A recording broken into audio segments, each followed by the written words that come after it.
Hey guys, this is Sunil Saxena. Welcome to my channel.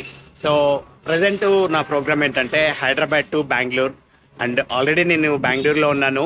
నిన్న morning 6 o'clockకి బయలుదేరి and 2 o'clockకి బెంగళూరుకి reach అయ్యాను. So ఆ జర్నీ అంతా ఎలా ఉందో ఒకసారి చూద్దాం. సో వీడియోలోకి let's go. Okay, bye bye, thank you. కరెక్ట్గా 6 అయింది టైం ఇప్పుడు అండ్ రీచింగ్ టైం వచ్చి 4 o'clock చూపిస్తుంది ఈవినింగ్.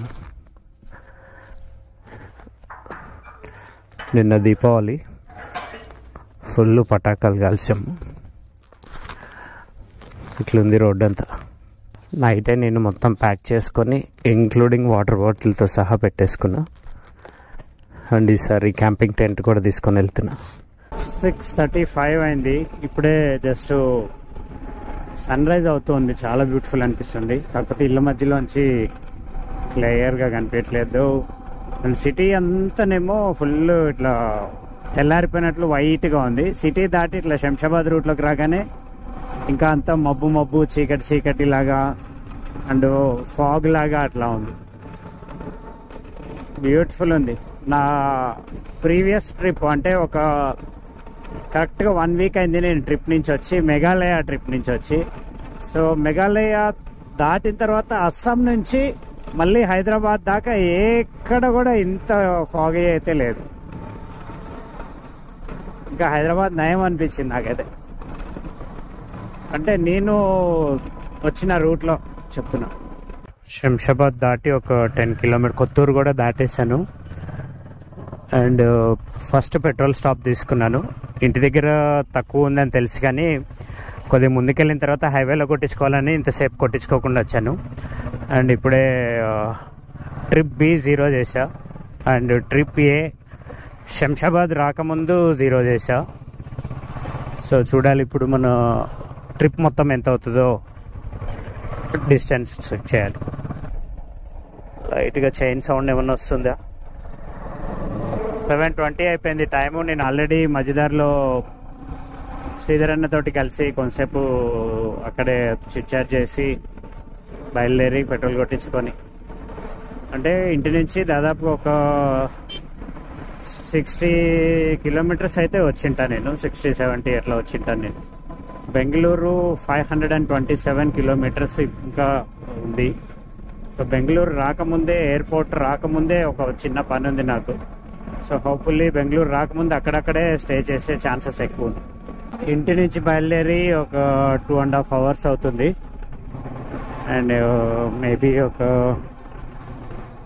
160 kilometers అట్లా వచ్చింటానేమో. కృష్ణా నది దాటుతున్నాను ఇప్పుడు ప్రస్తుతానికి. అంటే ఎదురుగా పెద్ద జడల దయ్యం లాగా అనిపిస్తుంది ఇది. ఇంత గడ్డి రాలిపోతుంది. ఇంటికి వెళ్ళేసరికి ఏమన్నా గడ్డి మిగులుద్దో లేదో. బాగుంటుంది. ఫుల్ వాటర్ ఉన్నప్పుడు ఇంకా సూపర్ అనిపిస్తుంది కృష్ణా నది అయితే. మధ్యలో ఒక చిన్న ఐలాండ్ లాగా ఉంటుంది.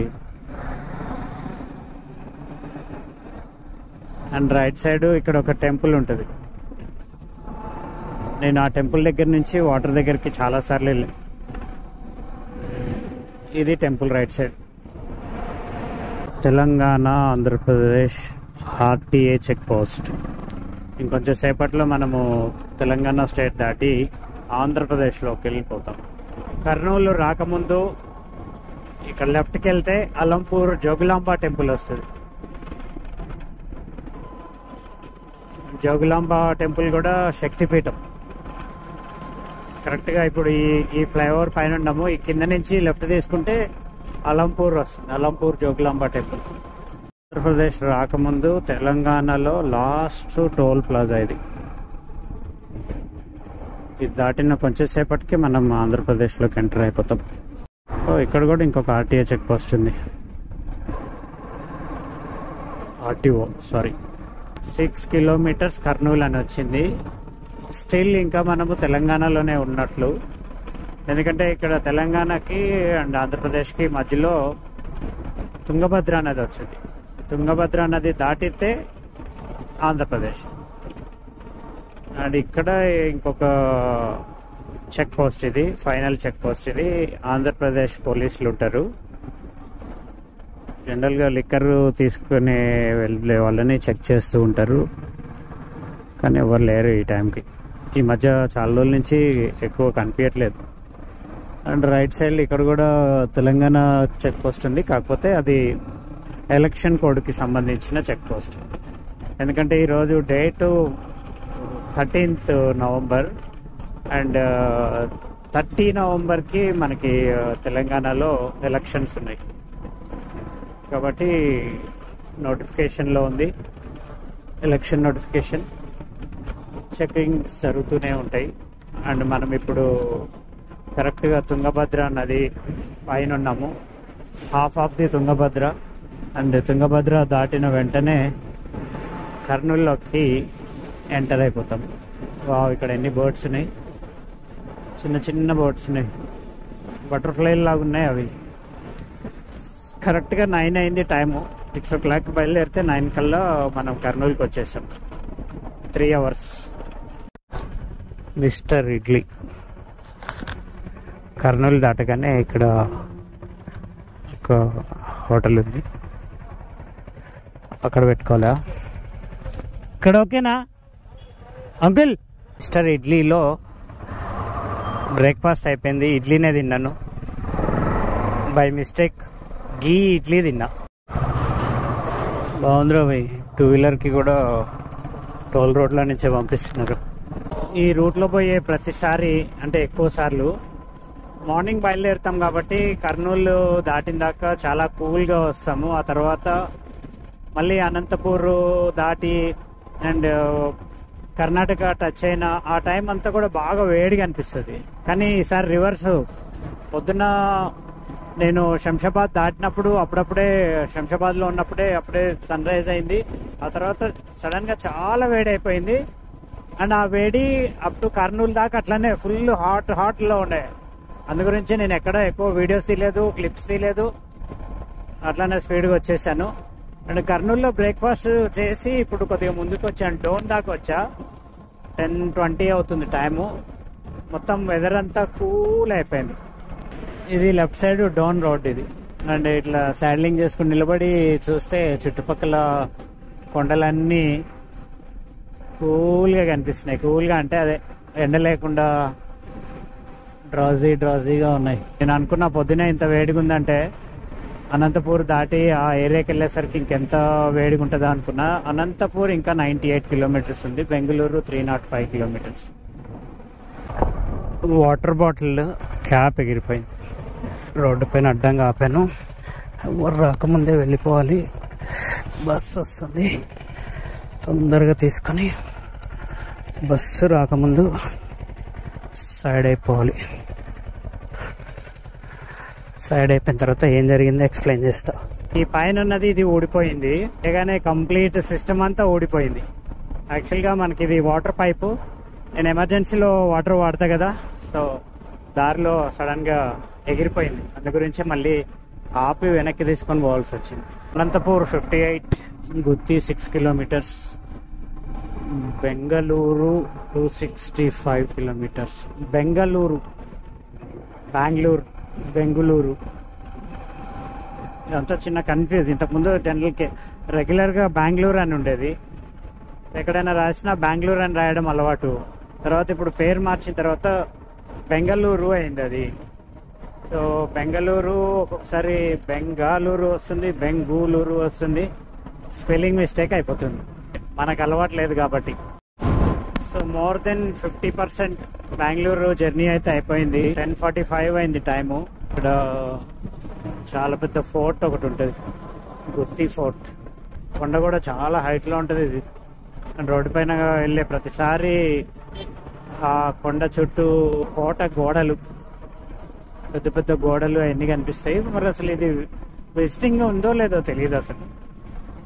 ఇన్నిసార్లు లెక్కలేనన్ని సార్లు ఈ రూట్లో వెళ్ళేసి వచ్చాను. వెళ్ళిన ప్రతిసారి ఈ కొండపైన ఈ కోట కనిపించుద్ది, కానీ ఎప్పుడు కూడా దగ్గరికి వెళ్ళలేదు. అసలు అక్కడ విజిటింగ్ ప్లేస్ కాదో తెలియదు. ఒకవేళ మనం రిటర్న్లో డే టైంలో ఇక్కడ ఉంటే ఈసారి ఫైండ్ అవుట్ చేద్దాం. ఈ గుత్తి కోట విజిటింగ్ ప్లేసో కాదో తెలుసుకుందాం. ఇది కొండ పైన కోట.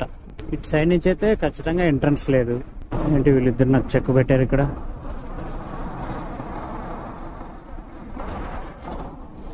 సరే మీరు డిసైడ్ చేసుకొని మీరు వెళ్ళిన తర్వాత నేను వెళ్తా. పాప వాళ్ళిద్దరు డిసైడ్ చేసుకోలేకపోతున్నారు. మెల్లగా ఒక 50 స్పీడ్లో నువ్వా నేను ఆట ఆడుతున్నారు. లెఫ్ట్ నుంచి వెళ్ళొచ్చు కానీ లెఫ్ట్ సైడ్ అంతా మట్టిలో వెళ్ళి ఇప్పుడు బాగానే స్పేస్ వచ్చినట్లుంది. రైట్, ఇక్కడ నుంచి అటు పక్కకి అయితే రోడ్డు ఒకటి ఉంది. అవతలకి వెళ్ళిన తర్వాత అక్కడి నుంచి ఏమన్నా కోటపైకి రోడ్డు ఉందేమో చూడాలి. రిటర్న్లో ఖచ్చితంగా చూద్దాం. ఇంక ఇక్కడ అనంతపూర్ రాకముందు లెఫ్ట్ సైడ్లో కనిపించేది టెంపుల్. నేను రీసెంట్గా ఈ టెంపుల్ రీల్స్ కూడా తీసి పెట్టాను నేను. సూపర్ ఉంటుంది ఇది. గుర్రాలు, ఇస్కాన్ టెంపుల్. ఆ రోజు ఇక్కడ హుండై సర్వీస్ సెంటర్లో చిన్న పనిపడి ఆగి ఇదే ఏరియాలో లంచ్ చేసి దాని గుడి దగ్గరికి వెళ్ళి రీల్స్ పెట్టాను. నా ఇన్స్టాగ్రామ్లో ఉంటుంది అది. Sunil Saxena 23 Instagram ID. Left సైడ్లో కనిపించేదంతా అనంతపూర్ సిటీ. ఇట్లా చూస్తే బాగా పెద్దగా అనిపిస్తుంది. ఎమర్జెన్సీలో ఎప్పుడన్నా రోడ్డు పైన వెళ్తూ నైట్ టైంలో హోటల్స్ కానీ ఏదైనా స్టే చేద్దామని చూస్తే నియర్ బై అసలు ఏమి ఒక్క హోటల్ కూడా అవైలబుల్ ఉండవు. నాకు ఇట్లనే నైట్ టైంలో ప్రాబ్లం అయింది. కంప్లీట్గా ఊర్లోకి సిటీ లోపలికి వెళ్ళి అక్కడెక్కడో స్టే చేయాల్సి వచ్చింది. అది జరిగి దాదాపు ఒక 3 years అవుతుంది. ఈ మధ్యలో ఏమైనా డెవలప్ అయిందేమో తెలియదు. ఇది చెన్నై వెళ్ళే హైవే. ఇది ఐ థింక్ ఇది అనంతపూర్ నుంచి చెన్నైకి వెళ్ళే రోడ్ అనుకుంటేది. చాలా పెద్ద క్రాసింగ్ ఉంది ఇక్కడ. తిరుపతి కూడా ఇటే ఉంది. పెట్రోల్ కొట్టించిన తర్వాత మళ్ళీ ఒక 365 kilometers తర్వాత మళ్ళీ కొట్టించాను. 337 kilometers తర్వాత మళ్ళీ దీన్ని 0 చేస్తే best. Okay, trip B0. Side stand తీయకుండా గేరేసి క్లచ్ వదలగానే అయిపోతుంది. ఇంటి నుంచి 400 kilometers దాకా వచ్చింటాము ఇప్పుడు. NH44 ఇదే రూట్లో 126 kilometers వెళ్ళాలి. కాబట్టి మనకి రూట్ మ్యాప్ అవసరం లేదు. క్లోజ్. అప్పుడప్పుడు ఎప్పుడో బాగా ఇట్లా రోడ్ అంతా ఖాళీగా ఉన్నప్పుడు అట్లా మెల్లగా సేఫ్టీగా టచ్ చేయొచ్చు అనమాట. 150 జస్ట్ అట్లా టచ్, అంతే. కంటిన్యూగా 150 ఆ రేంజ్లో పోలేం. అండ్ ఇంత స్పీడ్లో మాటలు కూడా సరిగ్గా వినపడవు బయట నుంచి గాలి. కాకపోతే ఏంటంటే ఇంత లాంగ్ జర్నీ అప్పుడు కంపల్సరీ అప్పుడప్పుడు టచ్ చేయక తప్పదు. అంటే ఇట్లా ఓపెన్ రోడ్ అంత దూరంలో ఇప్పుడు చూడు మనకి ఎంత దూరంలో ఏం కనిపించట్లేదు, ఖాళీగా ఉంది. అంటే విజన్ క్లియర్గా ఉంది. ఒక లారీ ఉంది కానీ అది సైడ్కి ఆపుకొని ఉంది. రోడ్ అంతా ఖాళీగా ఉంది. సో ఇట్లా ఖాళీగా ఉన్నప్పుడు ఎప్పుడన్నా ఒకసారి అట్లా కొంచెం సేపు నడపచ్చు. కరెక్ట్గా కియా దాకా వచ్చేసాము. కియా దగ్గర ఒక ఫోటో తీసుకొని, చైన్ కూడా సౌండ్ వస్తుంది. ఒక నిమిషం గ్యాప్ ఇచ్చినట్లుంటే బాగుంటుంది అని అనిపిస్తుంది. చైన్ ఎందుకు సౌండ్ వస్తుందో తెలియదు, దేనికో తగులుతున్నట్లు అనిపిస్తుంది చైన్. మా ఆంధ్రప్రదేశ్లో ఆల్మోస్ట్ ఎండింగ్కి వచ్చాము. ఇటు వెళ్తే లేపాక్షి వస్తుంది. లేపాక్షి టెంపుల్ కూడా సూపర్ ఉంటుంది. ఏపీ పోలీస్ చెకింగ్ కూడా ఉంది మనకి. నాకు తెలిసి ఇంకా ముందుకెళ్ళిన తర్వాత కర్ణాటక ఎంట్రన్స్ అయ్యే దగ్గర ఉండొచ్చు అనుకుంటుంది చెక్ పోస్ట్. టైం 1 గంట అయింది. నా లంచ్ కర్ణాటకలోనే ఈరోజు. రోడ్లన్నీ కర్ణాటకలో వస్తున్నాయి. ఐ థింక్ కర్ణాటక లోపలికైతే వచ్చేసాం అనుకుంటా. యా, ఇప్పటికీ ఎన్నోసార్లు వస్తూ ఉంటాం. అయినా కూడా కరెక్ట్గా స్టేట్ దాటినప్పుడు కొంచెం కన్ఫ్యూజ్ అనిపిస్తుంది. ఎందుకంటే ఇటు సైడ్ వచ్చేటప్పుడు కర్ణాటక సైడ్ అంత ప్రాపర్గా ఇట్లా చెకింగ్ కానీ లేకపోతే ఇట్లా బార్డర్ లాగా అట్లా ఉండదు అనమాట. టోల్ గేటు కర్ణాటకలోనే ఉంటుంది. ఎందుకంటే ఇది దాటిన తర్వాత పెద్ద రెస్టారెంట్ ఉంటుంది లెఫ్ట్ సైడ్. లాస్ట్ టైము ఈ రెస్టారెంట్లో దాదాపు 1 hour స్పెండ్ చేసాం వెళ్ళేటప్పుడు.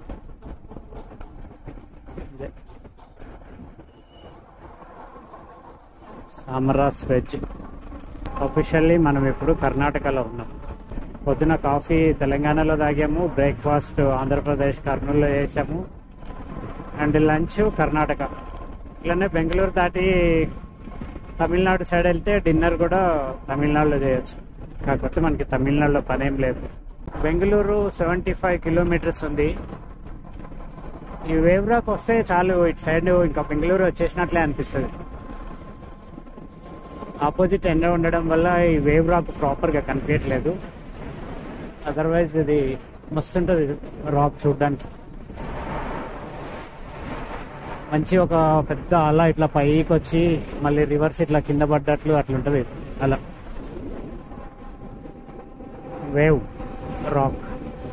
దీని పేరు వేవ్ రాక్ కాదు, నేను వెళ్ళినప్పుడల్లా దీన్ని చూస్తే నాకు వేవ్ రాక్ లాగా అనిపించి వేవ్ రాక్ అని చెప్తుంటా. రోడ్డు మస్తు కనిపిస్తుంది, ఇట్లా చాలా దూరం వరకు రోడ్డు ఇట్లా వంపులు సంపులు ఇట్లా క్లియర్ కనిపిస్తుంది.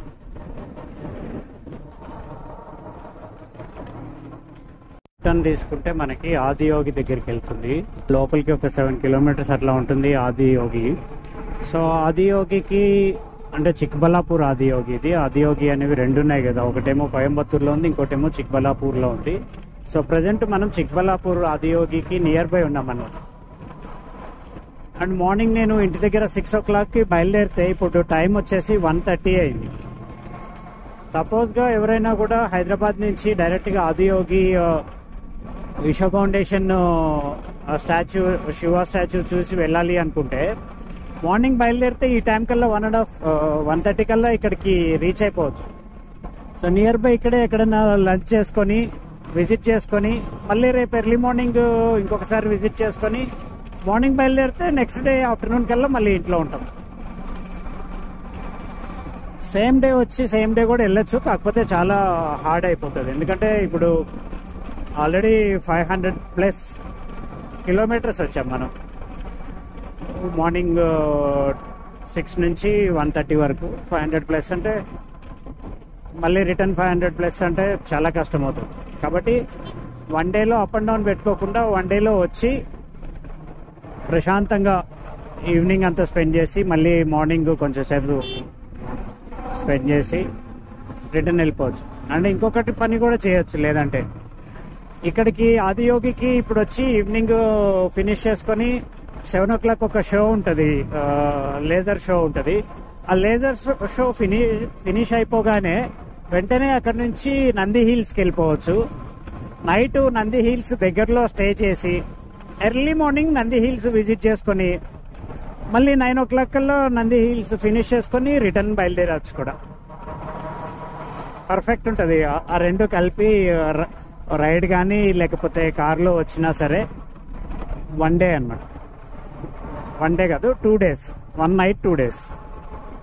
సూపర్ ఉంటుంది. అండ్ ఆదియోగి దగ్గర నుంచి లోపల నుంచి ఒక రోడ్డు ఉంటుంది డైరెక్ట్గా నంది హిల్స్కి, అట్లా కూడా వెళ్ళిపోవచ్చు. మళ్ళీ ఇంకా హైవే కూడా రానవసరం లేదు,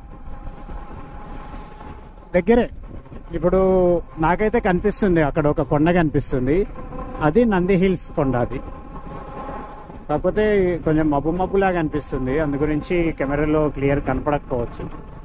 otherwise Nandi hills and Adiyogi 1 డేలో ఫినిష్ చేసుకోవచ్చు, 1 night స్టేలో. 1:50 అయింది టైము. మనము ఇప్పుడు ఆల్మోస్ట్ బార్డర్కి రీచ్ అయిపోయాం. బార్డర్ అంటే బెంగళూరు బార్డర్కి రీచ్ అయ్యాము. అండ్ ఇక్కడ నుంచి అంతా కూడా మనకి ట్రాఫిక్ ఏరియా అనమాట. దేవనహల్లికి వచ్చాము ఇప్పుడు మనం. కరెక్ట్గా దేవనహల్లిలో ఉన్నాము. ఈ దేవనహల్లి నుంచి ఇంకా ట్రాఫిక్ స్టార్ట్. అండ్ నేను వెళ్ళాల్సిన ప్లేస్ ఇంకా 1 hour 15 minutes ఉంది, 47 kilometers. కాకపోతే అది ఫుల్ రెడ్. వెళ్ళే కొద్దీ చేంజ్ అవ్వచ్చు అనమాట టైమింగ్. ట్రాఫిక్ని బట్టి ఇంక్రీజ్ అవ్వచ్చు, ట్రాఫిక్ తక్కువ ఉండి లక్కీగా ఉంటే డిక్రీజ్ కూడా అవ్వచ్చు. నేను జేపీ నగర్కి వెళ్ళాలి. మెయిన్ బెంగళూరులోకి అయితే వచ్చేసాను. ఇంకా ఇక్కడ నుంచి 36 kilometers, 1 hour ఫుల్ రెడ్ చూపిస్తుంది నాకు. ప్రాపర్ సిటీలోకి అయితే వచ్చేసాను. మార్నింగ్ అవర్స్లో కానీ ఈవినింగ్ అవర్స్లో కానీ ఇదంతా చాలా ఫుల్ రష్ ఉంటుంది, కానీ ప్రజెంట్ అయితే నార్మల్గా అనిపిస్తుంది. మేబీ నిన్న దీపావళి, ఈరోజు మండే హాలిడే ఉన్నట్లుంది మనకి. ఇక్కడ తెలంగాణలో అయితే ఈరోజు హాలిడే ఉంది, ఇక్కడ కూడా హాలిడే ఉండొచ్చేమో, అందుకే కొద్దిగా ఫ్రీగా ఉందేమో రోడ్స్ అని అనిపిస్తుంది నాకు. లంచ్ చేయలేదు, 2:20 అవుతుంది టైం, 2:18. అండ్ నేను వెళ్ళాల్సిన ప్లేస్కి ఇంకా 14 కిలోమీటర్స్ కానీ 41 మినిట్స్ చూపిస్తుంది. చైన్ బాగా సౌండ్ వస్తుంది. హోప్ఫుల్లీ చేంజ్ చేసుకోవాల్సి వస్తుందేమో. బ్యూటీ ఆఫ్ బెంగళూరు లోపలికి రాగానే ఫుల్ చెట్లు, ఎటు చూసినా కూడా ఇట్లా పెద్ద పెద్ద చెట్లు ఉంటాయి. దాని వల్లనే చాలా మంచిగా అనిపిస్తుంది బెంగళూరు. ప్రజెంట్ ఇప్పుడు నేనున్న లొకేషన్ వచ్చేసి లాల్బాగ్ అంటే బెంగళూరులో ఇది కూడా ఒక విజిటింగ్ ప్లేస్. ఇదేంటంటే ఈ లెఫ్ట్ సైడ్ కనిపిస్తున్న ఇదంతా కూడా ఒక పెద్ద పార్క్ అనమాట, లాల్బాగ్ అనే పార్క్. సో ఒకప్పుడైతే చాలా ఫేమస్ ఉండేది లాల్బాగ్ పార్క్ అంటే. నాకు తెలిసి ఇప్పుడు అంత పెద్ద ఫేమస్ కాదనుకుంటా. Hello bye bye.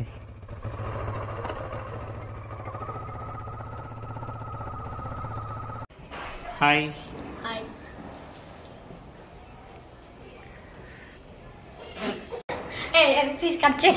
ఇది బెంగళూరులోని జయానగర్. నిన్న ఈవినింగ్ నేను ఈ హోటల్కి వచ్చి స్టే చేశాను అనమాట. హోటల్లో సో చాలా చీపు, తక్కువలో పడింది నాకు. జయనగర్లో తర్వాత జేపీ నగర్లో చాలా హోటల్స్ సెర్చ్ చేస్తే దాంట్లో ఫైనల్గా ఇది 1300కే వచ్చింది. సో నిన్న ఈవినింగ్ ఇక్కడికి వచ్చి స్టాప్ అయిపోయాను. కాకపోతే హెల్మెట్ కెమెరా తీసుకోలేదు. ఇప్పుడు మార్నింగ్ కిందకి వచ్చి తీసుకున్నా కాబట్టి ఇప్పుడు చూపిస్తున్న హోటల్. సో నేనేం చేస్తానంటే ఒకసారి పైకి వెళ్ళిన తర్వాత రూమ్ చూపించి ఈ వీడియోని ఇక్కడ క్లోజ్ చేసేస్తాను. ఇది హోటల్ అండ్ చిన్నగా ఉంది, బట్ సఫిషియంట్. ఒక్కడనే కాబట్టి ప్రాబ్లం లేదు. సో నేనేం చేస్తానంటే ఈ వీడియో ఇక్కడ క్లోజ్ చేస్తాను. అండ్ నెక్స్ట్ బెంగళూరులో కానీ లేకపోతే బెంగళూరు బయట కానీ ఏదైనా ప్లేసెస్కి వెళ్తే నెక్స్ట్ ఆ వీడియో కంటిన్యూ చేద్దాం. Thanks for watching.